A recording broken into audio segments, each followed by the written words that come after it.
ano siya, sobrang dali niya lang, like, sabihin, ganyan, I love myself, like, sleep, ganyan, I ate.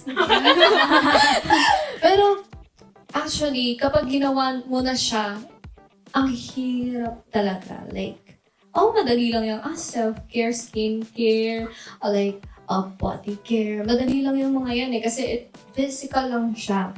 Pero like, yung tumatakbo sa utak mo, kung walang self-love dyan, ay naku, kakainin ka ng utak mo talaga. Hindi siya slayable.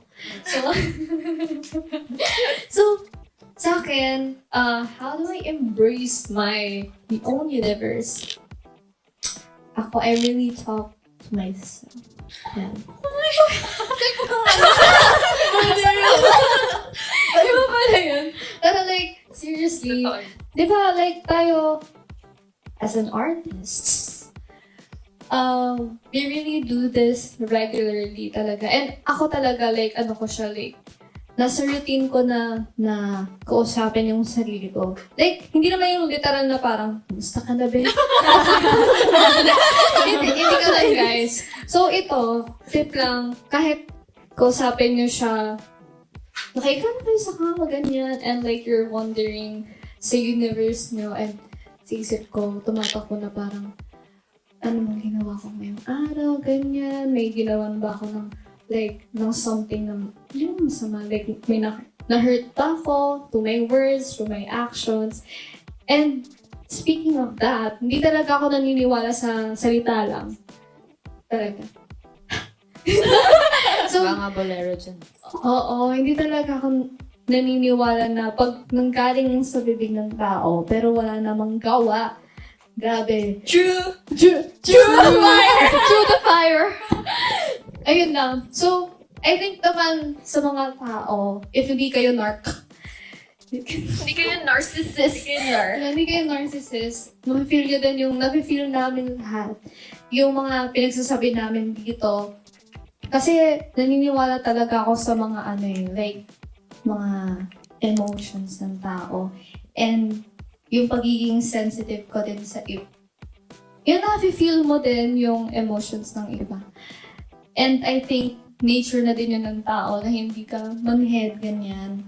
Kasi that's also how you apply to yourself. Tama ba yun? Yes. True the fire. Basta may sense, okay na ako dun. Pero, ayun lang. Sana, kayo then we go and sa members din. Alam ko naman na parang mahirap talaga yung pinagdadaanan natin lahat sa mundong ibabaw. Sobrang hirap talaga.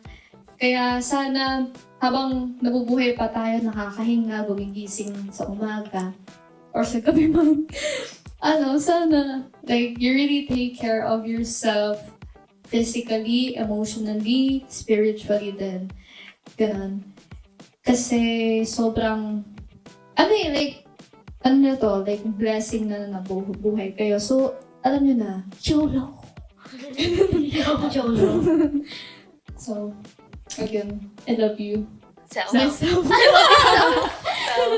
Ayun. Yes, may additional din ako. Yes. Very short lang. Kasi, ngayon talaga, I think sa lahat ng chaos na nangyayari sa mundo, dapat as a person, kung okay ka man or hindi, dapat pinapractice natin ang pagiging mabuting tao.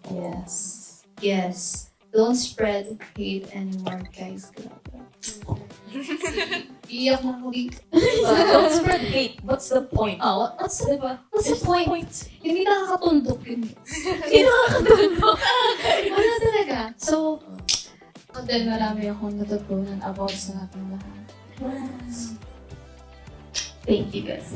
This is our weekly dose of Vitamin YGIG podcast. Love, YGIG! Bye-bye!